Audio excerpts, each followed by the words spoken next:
Luha ng buhaya. Noong unang panahon, mayroong sistema na ipinapatupad sa isang bayan. Ito ang sistemang feudal na kinakatawan ni Doña Leona at Don Severino Grande na nag-aari ng malaking lupain at malawak na lupain sa Sampilong. Ginamit ng mag-asawa ang kanilang salapi, impluwensya at kapangyarihan upang paikutin at bulikinang ang mga institusyon gaya ng hukuman, simbahan at pamahalaan nang mapanatili ang kanilang interes. Kalaban ng mag-asawa ang mga pangkat ng mga dukhang mula sa Puok Maralitan na pinamumunuan ni Badong. Si Badong ay isang guro na naging gabay ng mga tao sa makatwirang pagkilos laban sa pamamalakad ng mga asawang Grande.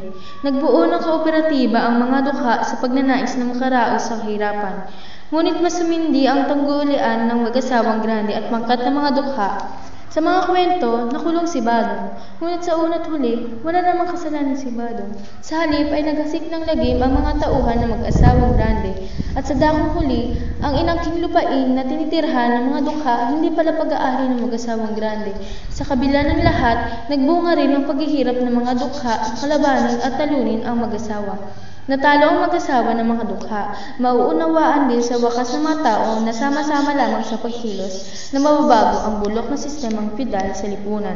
Ang luha ng buhaya ay bulaklak ng dila na nangunguhulugang magbalat kayo o pagkukunwari.